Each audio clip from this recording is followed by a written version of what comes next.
Hello. It's the one and only 5D Transformations Life Coaching. And in this video, I have a very important teaching, lesson, whatever, for the people listening.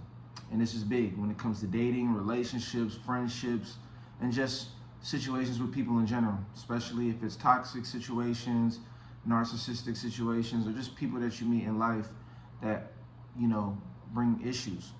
Now, they say that familiarity breeds contempt. And what you'll find is that the more familiar people become with you, the more closely tied you are with people, especially when, you all have gone through struggles and issues, and there's been a lot of vulnerability. What can happen a lot of time is that disrespect can begin to come. When you communicate with people, they don't communicate with you in the way that you like, whether it's they might feel that way about you as well. But at a certain point in time, you'll notice that there's more issues in communication. And in those situations, generally, there's always got to be boundaries, as I always mention, and respect to a degree, right? Now, in situations where people begin to break past that point, be very disrespectful, say things that are very disheartening. In those situations, what ends up happening is that people tend to get very disrespectful, and they'll tend to treat you much worse than they would treat, anybody that they don't know, right? You'll notice that in toxic relationships, people talk and say more, mean things. People bring their lower versions of themselves, their lower selves to the table, and allow a lot of negative energy to be seen with the people closest to them. And it gets masked with this idea of vulnerability and, but all it is the person's getting comfortable with you, and there's a level where you can get too comfortable to where you think, you can say whatever you want, you can do whatever you want, and the person's just gonna be there. That's what's happening. They think you're just gonna be there, and they see you with a lower level of value. It might not mean that they see you as less than them, but it means that they're not seeing you with the respect that they initially saw you with. This goes back to a video that I have on my channel called, it's the remember technique, the remember.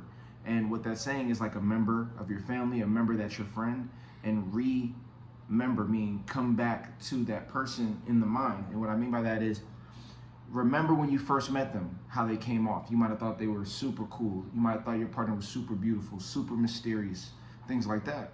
And so as a result, you dealt with them a certain way that was much more endearing. You had much more respect. You were in awe of what they brought to the table. And what you'll find is as they get to know you more and more, they think they get you, they think they understand you, which is fine because people can understand you and get you. But it can get to a point where they can breed negative ideas about you and start to view you from a low level of respect. And that's when disrespect is the next step. That's when people start disrespecting you, saying things, pushing your buttons, being more disagreeable than they've ever been, saying things that they shouldn't be saying to you. So how do you deal with that situation? Because the route that most people take that messes them up is they try to oppose and fight and argue with that person. And what ends up happening is that, it creates a toxic cycle, and the person starts to see that you care more, and it empowers them to feel as though they have more power over you because you're being more reactive, more responsive, more triggered, and you're responding to things that they're doing. So they know they can poke at you. So how do you deal with the situation? Anybody that's dealt with narcissistic relationships or a narcissist, what you'll find is that they generally want you to argue with them. They want you to push and lean into the argument, because with that, it creates more tension. Then you go back to try to resolve the issue, and then more tension happens. And then they say, okay, I'm sorry, I'm not gonna do it again. And then time goes by, and a moment happens that triggers one of you, and the next thing you know, the narcissistic tendencies kick back in. So how do you get out of this loop? And then on a smaller level, how do you deal with people that bring trouble in your life, bring problems in your life, How do you deal with people that are threats and things like that? Or being threatening or being rude or just super disrespectful? There's one answer, one solution, right? And there's many solutions, but I'm saying there's one primary solution that I'm bringing to the table that I think is most important, and it's space. Like I said, familiarity breeds contempt. What's the opposite of that? Space. So then if I was to take familiarity breeds contempt, the opposite of that statement would be that space breeds the opportunity for more respect. The more space you have between people, the more respect that's involved. You know what I mean? And the sweet spot's in the middle, right? Because somebody can disrespect you that doesn't know you, but generally if they're doing that, they're disrespecting a bunch of people that they don't know, right? But it's the people closest to you that will say some of the meanest things, some of the most hurtful things. They know your vulnerabilities.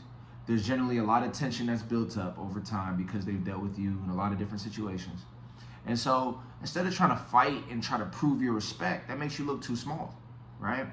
That's too weak. It's like you're trying to prove to them, oh, no, respect me. You know what I mean? Or, oh, no, treat me nice. Or, you know what I mean? And it doesn't work like that. Like, the people are going to deal with you however they want to deal with you. Everybody has free will to a degree, right? So, space. Space is your tool. This can go in the workplace. This can be with people that disrespect you. This can be family. This can be friends. This can be people that you just met. You know, anybody that disrespects you on a level where you don't feel comfortable or you don't appreciate it, don't argue with them. Just separate yourself from them. Just create space. And whether it's the person that's a stranger, if there's a stranger in your environment causing problems, the goal is to just stay away from them. It's like, what if they keep coming to me? Find a way to create space. What if it's a relationship partner? Find a way to create space, because what space does, space, time, you know, if we're looking at physics, right? And relativity is like, what space does is it creates room for more things to come in between. And those things that come in between pushes you further out. So the more days that pass by, the more situations that play out on a day-to-day level. And as those things play out more and more on a day-to-day level, those things begin to take up the space in their time that you used to take up. And then you get pushed further and further away.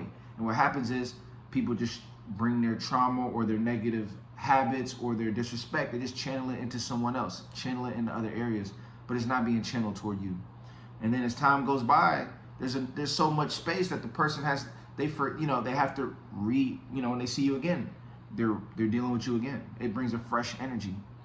So you'll know when it's time. It can even be on a small level. It can be a relationship, a friend, whatever. And it could be a situation where, y'all might need a day. Y'all might need 2 days to just relax and take a break. Give people time to think. You ever had a moment where you were so mad or hot in a moment, and then you had the time to think days later, and the clarity comes. Everything comes full circle, and you're like, man, I think I get the bigger picture. How can you get the bigger picture if you're still stuck in the small picture? How can you get the bigger oversight of what's going on if you're still in the moment, right? You have to get away from the moment to see it from a higher level. And same thing with other people. So what you'll have to do with this knowledge is you'll have to be the one to create space, to fall back, to let time play out. And what it's going to do is it's a much more peaceful route for yourself and your energy. You don't have to be fighting and arguing. It just drains your energy and it intensifies the trauma. Let things die down. Let the emotions settle. It's just like Earth. If there's a storm, the storm's going to be hot. It's going to be crazy in the middle of the storm. But after a while, it moves on, and then you go back to the peace and serenity, and then clarity comes back. The sun comes back out. You know what I mean? Sometimes you go through seasons with people, and instead of crashing out or doing something wild in the heat of the storm, you got to treat it like a storm. Stay inside. Retreat. Stay away from the threats and the negativity. Hone in. Let the season pass, and then move forward. And if time, comes full circle, y'all be back at it. If not, boom, it's okay. You keep it pushing. I really think respect is something that's very important. And it's not like the person has to respect you. It's about you respecting yourself. You can't make anybody respect you. But what you can do is respect yourself enough to not allow yourself to be in an environment with people who don't respect you. You know what I mean? And that integrity that you have for yourself will make you distance yourself before fighting and getting into this negativity, because at that point, it's not even about disrespecting them. It feels like you're disrespecting yourself because it's making you have to act out of character. You don't want to have to act out of character. You want to stand in your power. You want to move forward, creating more relationships. That's the abundant frame. The scarcity frame is trying to hang on to this old relationship, prove to them that you have value, prove to them that they need to treat you the way you do. All that does is put you at the effect. If you want to be at the cause point, you create the space, let that distance take place, and you create new effects into the world with new people that are going to give you the respect that you value, or older people that you know that give you the respect that you value. And what you'll find is a lot of the time those people will change around and come back to their senses. You'll come back to your senses, and you can heal the relationship later if you want to still heal the relationship, or you can move forward. And the person has no choice but to respect you because they know you didn't waste your time trying to chip away and fight. You moved on and did better things with your life. So that's my message to you. You have to utilize the power of space. Space is a beautiful thing. And just like anything, the deepest traumas we've ever had, I always say the greatest healer is time. So you think that doesn't apply in other areas of life? It does. And so value that, utilize that, create time and utilize time and space, control time and space when it comes to people around you, right? And that's one of the most powerful things you can do. So that being said, if you want to go deeper into this, I go deeper into this in my program called Untethered. It's a program where I talk about everything about narcissism, what it's about, how to deal with people, boundaries, everything at a very high level. So go check that out. It's only $50 on my Patreon, patreon.com/5D Transformations. And you'll be able to check out that video. And I got more videos coming. Nice talking to you. Make sure to like and subscribe. We'll talk soon. Peace.